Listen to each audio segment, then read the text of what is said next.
తెలియజేస్తూ ఉన్నాను.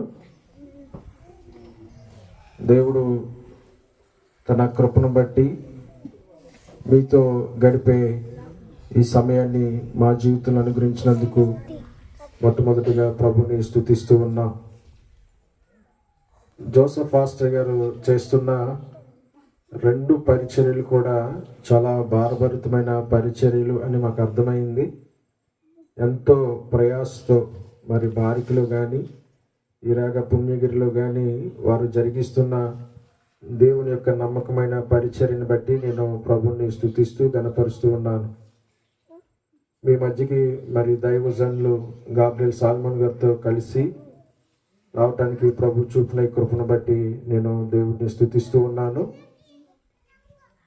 ఆదిలో జరిగిన సంఘటన, క్రిస్మస్ సంఘటన, చరిత్రలో క్రిస్మస్ సంఘటన అనేది ఇదేదో కల్పించింది కాదు, ఇదేదో సృష్టించినది కాదు, కానీ ఇది వాస్తవ సంఘటన.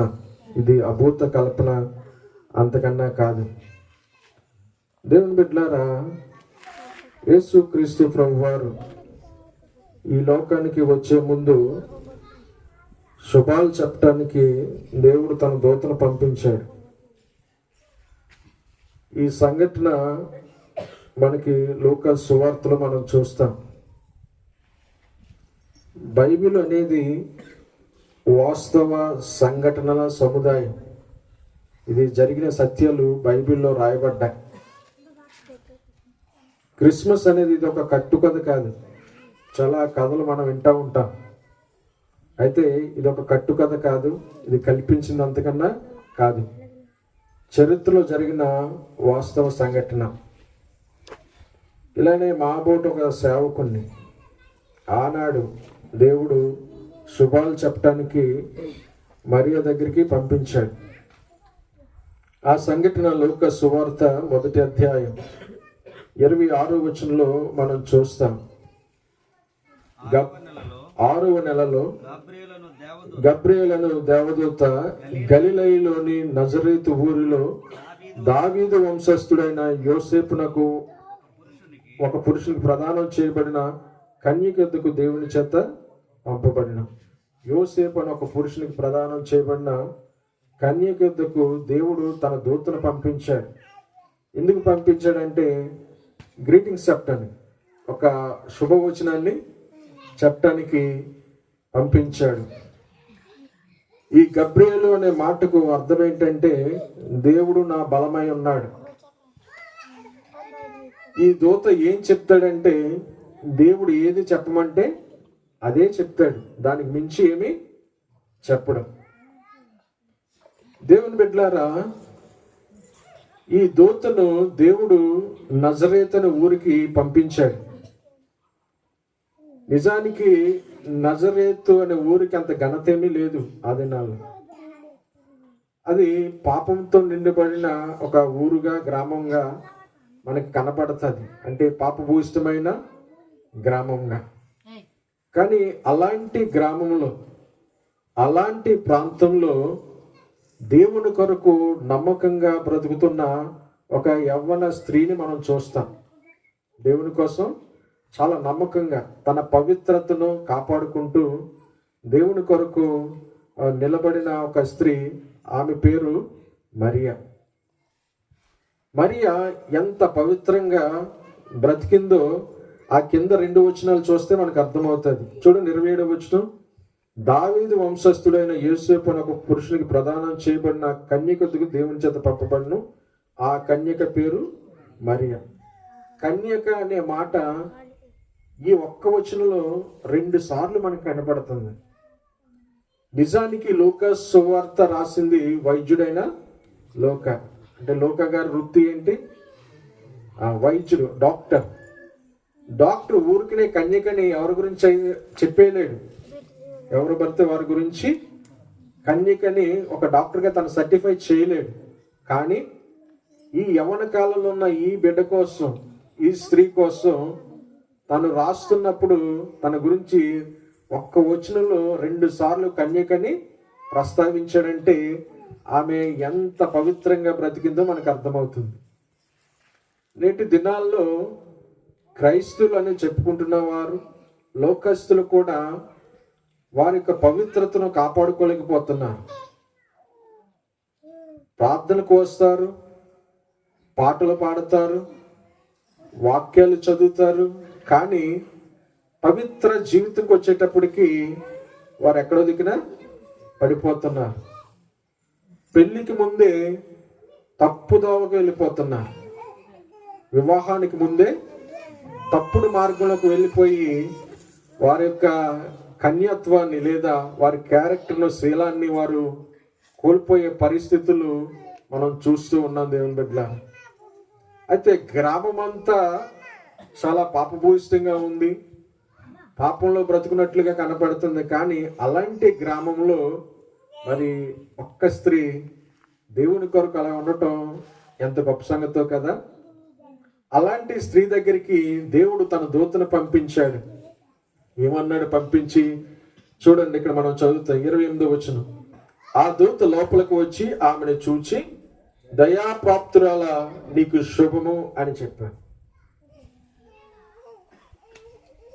వెంటనే ఈ మాట విన్నంటనే మరియా చాలా తొందరపడింది.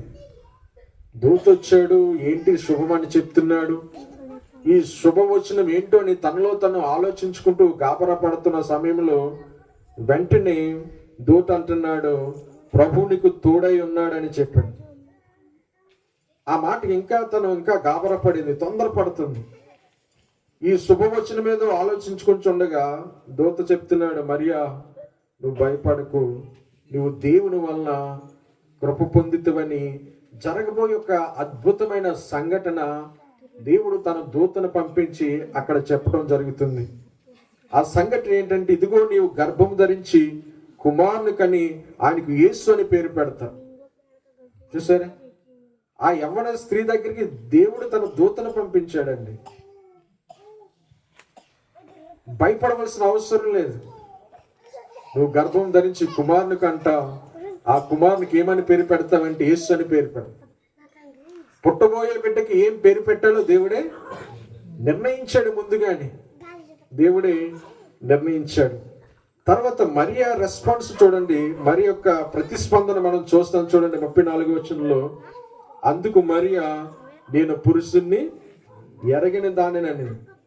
చూసారా, ఇది ఎలాగ జరుగునని దూతనగా దూత మరలా మాట్లాడతాడు. ఇక్కడ మరియా చెప్తున్న ఒక అద్భుతమైన స్పందన, నాకు ఇంకా పెళ్ళి అవ్వలేదు, నేను పురుషుణ్ణి ఎరగని దాన్ని.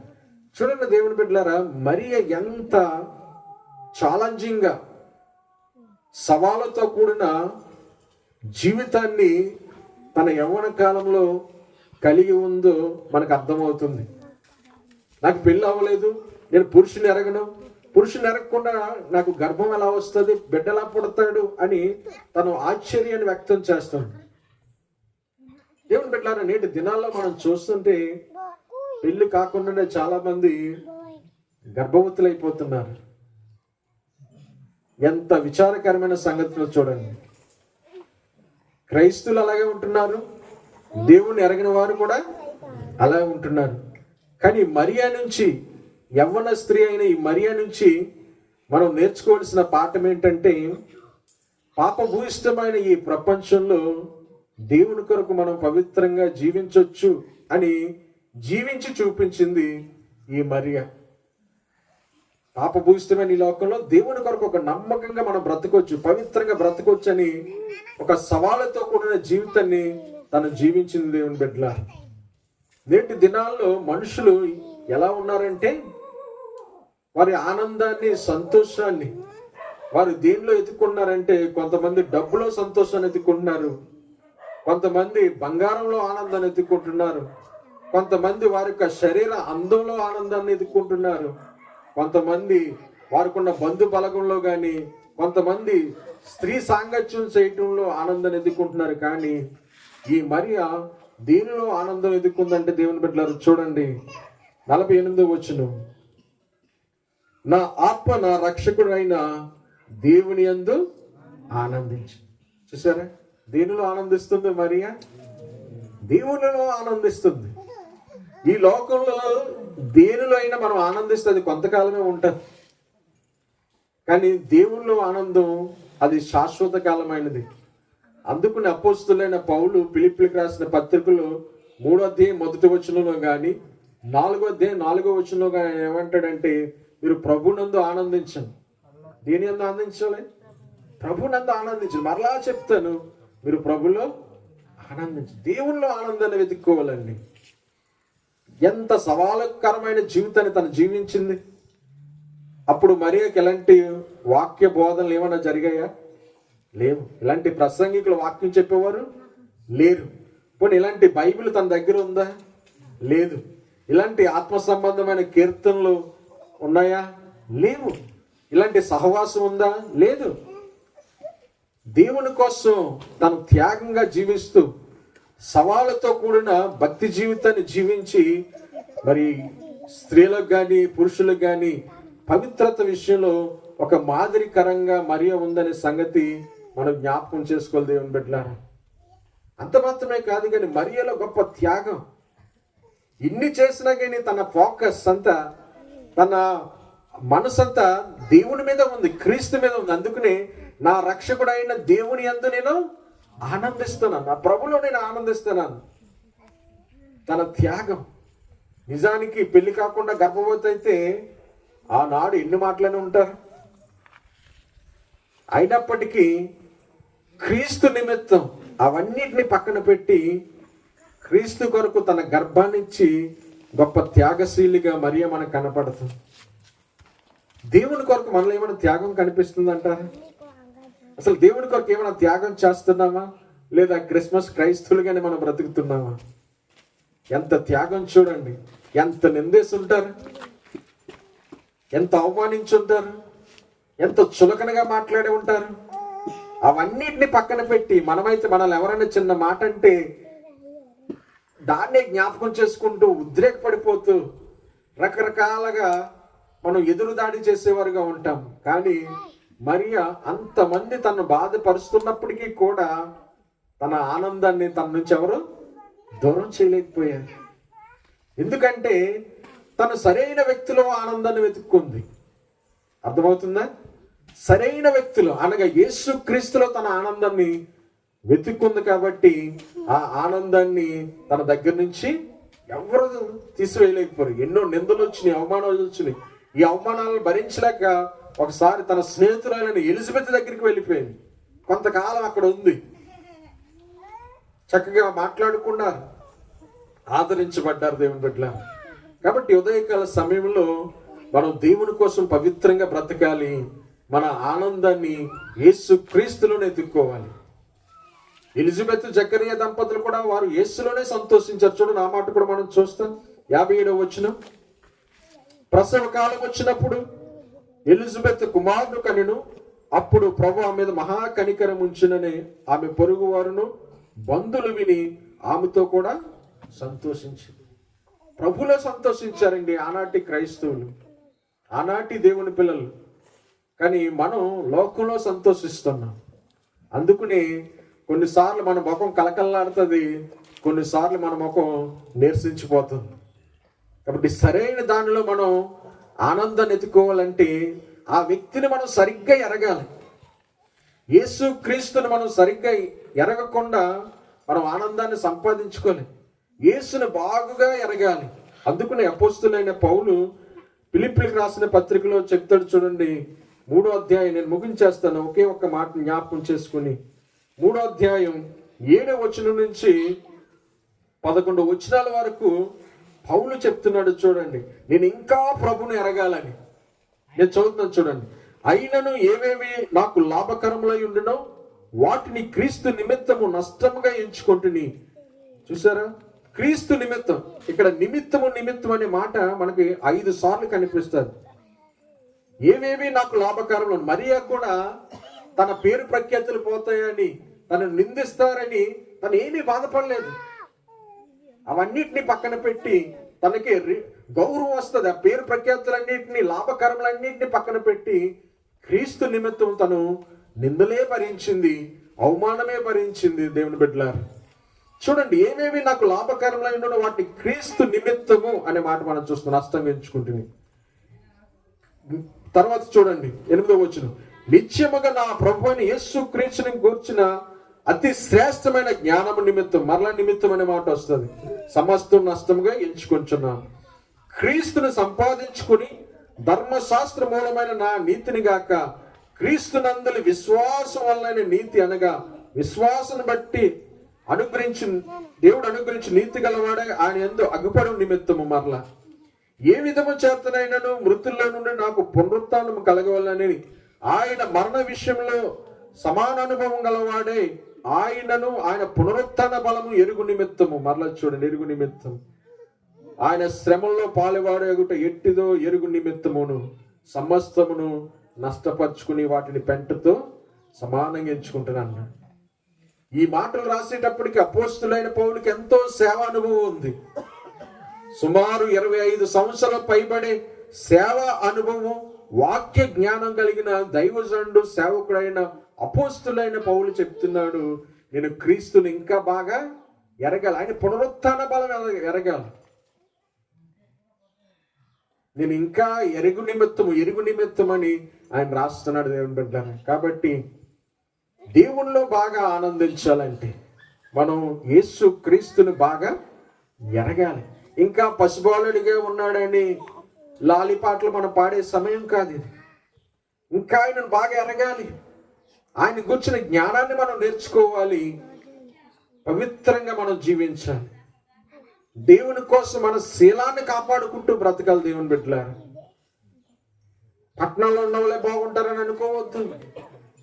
నజరేతులోంచి ఏది మంచిది వస్తుందా అని అంటాడు నతనీయులు, ఏదైనా మంచిది రాగలని అంటాడు. చూసారా, అలాంటి పాడుపడిపోయిన పేరు లేని ఆ గ్రామంలో పుట్టిన ఆ యవ్వన స్త్రీ, 12-16 సంవత్సరాలలోపు ఉన్న ఆ యవ్వన బిడ్డ దేవుని కోసం అంత నమ్మకంగా బ్రతికితే దేవుని వాక్య బోధన మనకు అందుతుంది, వాక్యాలు అందుతున్నాయి, సందేశాలు అందుతున్నాయి, సహవాసం దొరుకుతుంది. మనం ఇంకా ఎంత దేవుని కోసం మనం నమ్మకంగా బ్రతకాలి. నమ్మకంగా బ్రతకాలంటే ఒకటి మన మనసులో ఉంచుకోవాలి, యేసు క్రీస్తును మనం బాగా ఎరగాలంటే బైబిల్ బాగా చదవాలి, అనుదినము బైబిల్ చదవాలి, అనుదినము మనం ప్రార్థన చేసుకోవాలి.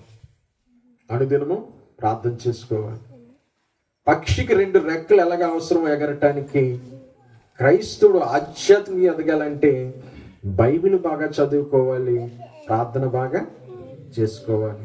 కాబట్టి మరియ వలె యేసునే కేంద్రకంగా చేసుకుని యేసులో ఆనందిస్తూ యేసు కొరకు నమ్మకంగా జీవించే కృపాభాగ్యం ప్రభు మనకందరికీ అనుగ్రహించును గాక. తల్లి పరిశుద్ధుడైన మా తండ్రి, నీ పరిశుద్ధ నామానికి స్తుతులు స్తోత్ర వందనాలు చెల్లించుకుంటున్నాం. మీ దాసుల్ని స్థలానికి మీరు నడిపించిన విధానం బట్టి నీ పొందనాం.